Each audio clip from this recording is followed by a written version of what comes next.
Good afternoon, all of you. In previous lecture, we have discussed about the forms of business management. In that, we have discussed on a sole proprietorship and a partnership form of business organization. Today, we will discuss on the joint Hindu family form of business organization.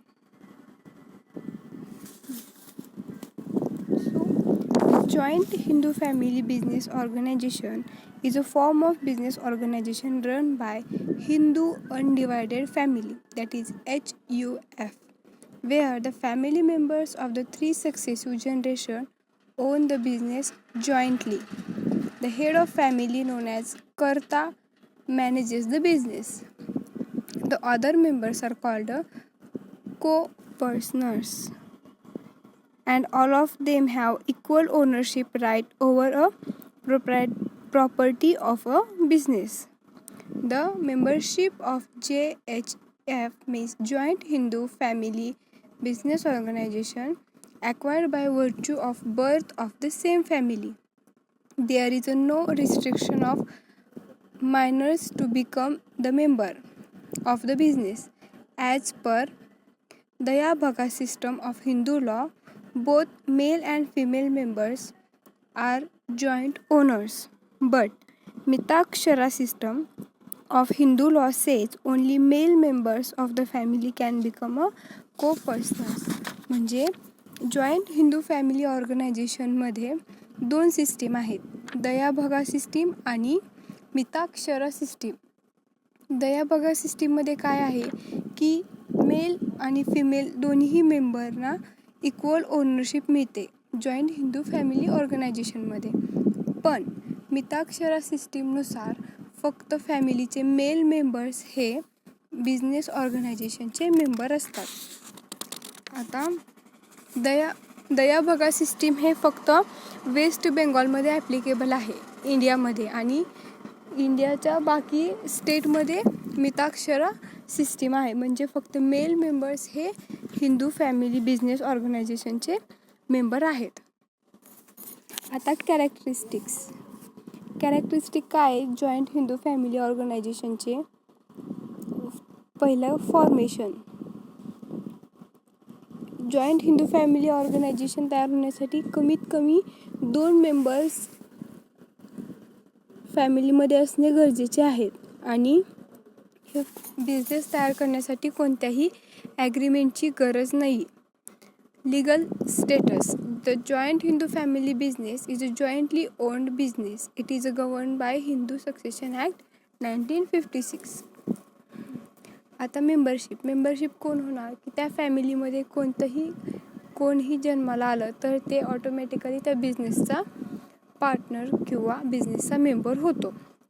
Profit sharing म्हणजे जेवढे काही त्याच्यातले male members आहेत त्या सगळ्यांना equal profit, equal sharing मिळतं. मॅनेजमेंटमध्ये काय, जो फॅमिलीचा मेन आहे करता तो पूर्ण बिझनेसचा मॅनेजमेंट करतो. लायबिलिटी. ह्याची लायबिलिटी अनलिमिटेड आहे, कारण एक करता एक्सपायर झाल्यानंतर त्याची प्रॉपर्टी त्याच्या पुढे असं करत ह्याची लायबिलिटी अनलिमिटेड आहे. Then continuity. Death of any corporator does not affect the continuity of business even the death of karta. It continues to exist as a eldest of a corporators take position of karta. However, joint Hindu family business can be dissolved either through mutual agreement or by partition suit in the court. Then आता characteristic बघितले, आता merits बघूया. पहिला assured shares in a profit. म्हणजे जेवढे members आहेत फॅमिलीतले male members त्या सर्वांना इक्वल प्रॉफिट मिळणार. Second one is quick decision. म्हणजे फॅमिलीचा जो करता आहे तो एकटाच असल्यामुळे तो कोणत्याही बिझनेसबद्दलचे क्विक डिसिजन घेऊ शकतो. Sharing knowledge and experience. ह्याच्यामध्ये काय, जे करता आहे मेन जे मेंबर आहेत ते त्यांचा एक्सपिरियन्स किंवा त्यांचं नॉलेज त्यांच्या पुढच्या पिढीला सांगू शकतात. Limited liability of the member. The liability of a partners except the Karta is limited to extend his share in the business. This enables the member to run a business freely just by following instruction or direction of the Karta. Unlimited liability of the Karta म्हणजे तो कर्ता जोपर्यंत जिवंत आहे तोपर्यंत तो फॅमिलीचा main member असतो. Continued existence. The death of insolvency of any member does not affect the continuity of business, so it can continue for a long period of time. And tax benefit. HUF is regarded as an independent assess of tax purpose. The share of profits is not be included in the individual income for tax purpose. आता limitations.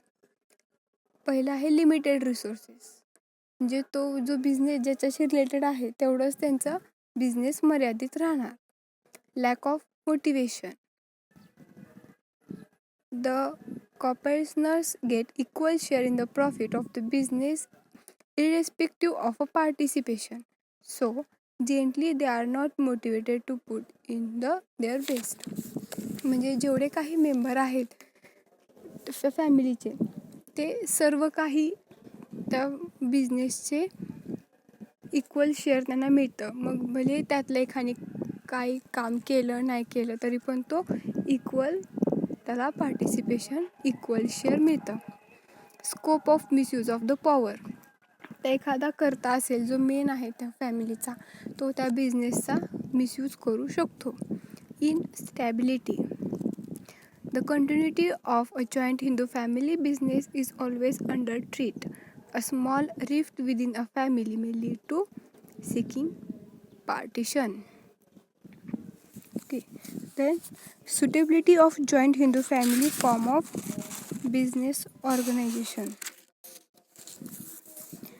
The joint Hindu family form of business organization is suitable where a family inherit running business and members of family want to continue that business jointly as a family business.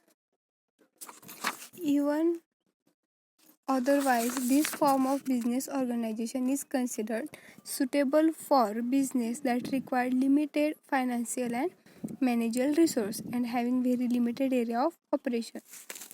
It is found that JHF are usually engaged in trending business, indigenous banking, small industry and craft, etc. Now, formation of joint Hindu family form of business organization. A joint Hindu family business is formed as per provision of Hindu law. It comes into existence of death of person who established the business. His successor automatically become a corporationers if they decide to continue it as a joint family business. The children become the members by birth. The senior most member of the family will become Karta of business. No legal formalities are required.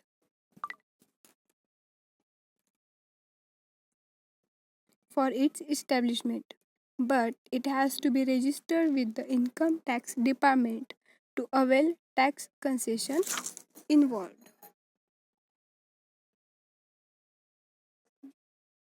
So this is about joint Hindu family organization. In next lecture we will discuss on cooperative society form of business organization.